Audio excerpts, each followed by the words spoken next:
செல்லத்தாய்க்கு வீடு பெருக்கணும்னு இப்பதான் அறிவு வந்திருக்கு போல. ஒரு சண்டைய போட்டாதான் எப்பயும் இவ பெருக்கிறா. சண்டை போடலன்னா அவ பாட்டுக்கு இருக்கா. என்னதான் மனுஷியோ இவளா. ஏமா செல்லத்தாய் எதுக்கு இப்படி கத்தி தொலைற? என்ன ஆயிட்டு? அம்மா கீழே பாருங்க, என் காலை போட்டு எறும்பு மொச்சி எடுக்கு. எவ்வளவு எறும்பு இருக்கு பாருங்க. ஆமா பெண்ணா, மாசத்துக்கு ஒரு நேரம் தான் பெருக்கிற. இப்படி மாசத்துக்கு ஒரு நேரம் பெருக்கினா எறும்பு என்ன பாம்பு கூட நடமாடும். நீ அமைதியாரு. மாசத்துக்கு ஒரு நேரம் பெருக்கிறத நீ வந்து பாத்தியாக்கோ? இல்லல்ல. சி, எறும்பு என்னன்னு கடிச்சு தொலையுது. சின்ன பண்ணே, சின்ன பண்ணே, இந்த கிழவி எதுக்கு உயிரே விடுற மாதிரி கத்திக்கிட்டு இருக்காங்க? என்ன ஆயிட்டுன்னு தெரியலையே.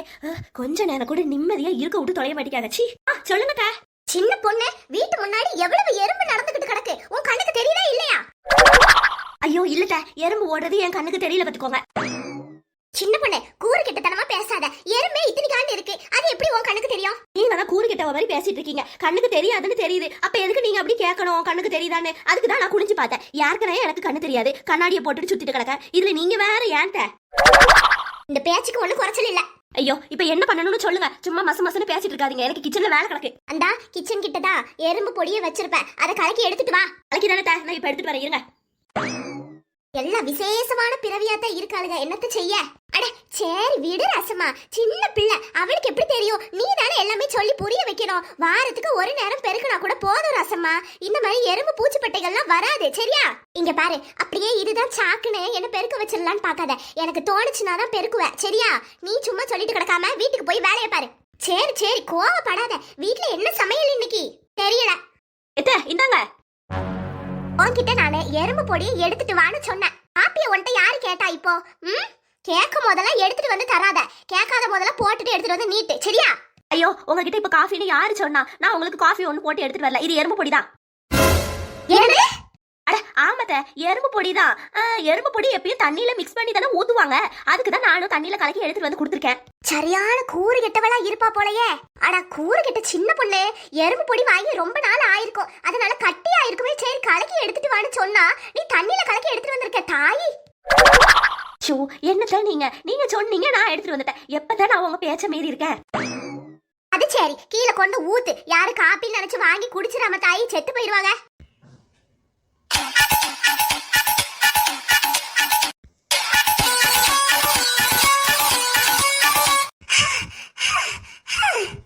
ராதிகா, என்ன நீ மூச்சு வாங்க ஓடி வந்துட்டு இருக்க? எங்க இருந்து ஓடி வந்து தொலைற? அட என்னம்மா நீங்க? நானே உடம்பு குறைக்கலாம் ஜாகிங் போயிட்டு இருந்தேன் பாத்துக்கோங்க. 2 மணி நேரமா ஒரே ஓட்டமா ஓடி ஓடி மூச்செல்லாம் வாங்குது. 2 மணி நேரம் ஓடுனியா? ஆமாமா, உடம்பு ரொம்ப ஏறிக்கிட்டே போற மாதிரி இருக்கு பாத்துக்கோங்க.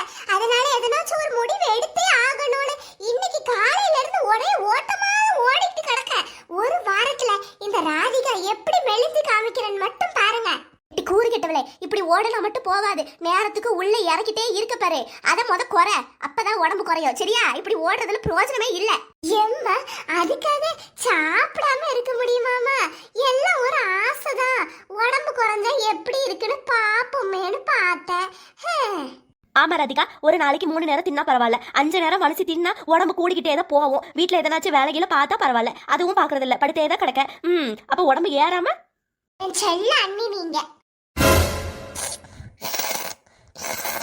அண்ணி, பால் புளிச்சிட்டு போல ஒரு மாதிரியா இருக்கு. இருந்தாலும் பரவாயில்ல அண்ணி, நான் வருவேன்னு தெரிஞ்சு எனக்காக நீங்க பாசமா காஃபி எல்லாம் போட்டு வச்சிருக்கீங்க பாருங்க. ரொம்ப தேங்க்ஸ் அண்ணி. நாளையில இருந்து காஃபி போடாம நல்ல சில்லுன்னு ஒரு ஜூஸ் போட்டு வைங்க. சரியா அண்ணி? சிட்டி கூறிக்கிட்டவளே, எதனால வாயில வாங்கி ஊத்திடுவியா? என்ன ஏதுன்னு கேட்க மாட்டியா நீனே? ஏமா நீங்க வேற இப்படி எல்லாம் பேசிட்டு இருக்கீங்க? எனக்கு டயர்டா இருக்கு. டயர்டா இருந்தா என்னடி? நீ குடிச்சது என்னன்னு தெரியுமா? ஐயோ ராதிகா, நாளைக்கு உனக்கு ஜூஸ் போட்டு வைக்கணுமாமா? ஆமா அண்ணி, நான் வேணா உங்களுக்கு ஷெட்யூல் போட்டு தரேன். எந்த நாளைக்கு என்ன ஜூஸ் போடணும்னு நான் உங்களுக்கு ஒரு பேப்பர்ல எழுதி தரேன் அண்ணி. அதுபடி நீங்க டெய்லி காலையில எனக்கு போட்டு தந்தா போதும். சரியா? ராதிகா, போட்டு தரதெல்லாம் சரி, ஆனா குடிக்கிறதுக்கு நீ இருக்க மாட்டியே. என்ன அண்ணி நீங்க லூஸ் மாதிரி பேசிட்டு இருக்கீங்க? அதெல்லாம் நான் மடக்குன்னு குடிச்சிருவேன். நான் இப்ப குடிச்சு காமிக்கேன் பாருங்க. ராதிகா, பரவாயில்ல அண்ணி, சூடே இல்லனாலும் கொஞ்சம் ருசியா தான் இருக்கு. வித்தியாசமா வேற பொடிதான் ராதிகா, எறும்பு பொடி. என்ன அண்ணி சொல்றீங்க? எறும்பு பொடியா? அம்மா, என்ன எதுக்குமா அடிக்கீங்க? எனக்கே பயமா இருக்கு. எறும்பு பொடின்னு அண்ணி சும்மா தானமா சொல்றாங்க. டி கூறு கெட்டவளே, அவ சும்மா ஒண்ணும் சொல்லல. வாசல்ல கூட்டிட்டு இருந்த ஒரே எறும்பா இருக்கு, எறும்பு பொடியை எடுத்துட்டு வான்னு சொன்ன. ஓ நொன்னிக்காரி எறும்பு பொடியை தண்ணியில கலந்து எடுத்துட்டு வந்து தொலைஞ்சிருக்கா. ஐயோ ஐயோ நொய்யோன்னு சொல்லி ஒரு பிரயோஜனம் இல்ல. வாயில விரல விட்டு கக்கி எடு, அப்பதான் விஷம் எல்லாம் வெளியே வரும். தண்ணியில கலக்கிட்டு வந்துட்ட எறும்பு பொடிய கீழே ஊத்தி தொலை, யாரு குடிச்சா செத்து தொலைஞ்சிருவாங்கன்னு சொல்றதுக்குள்ள நீ எல்லாத்தையும் வந்து மடமடன்னு குடிச்சு தொலைஞ்சிட்ட கூறு கெட்டவளே. அம்மா, எனக்கு பயமா இருக்குமா? என்ன பண்றது இப்போ? தலைலாம் சுத்துது, தலை சுத்துது. அவளுக்கு எதுவும் ஆகக்கூடாது.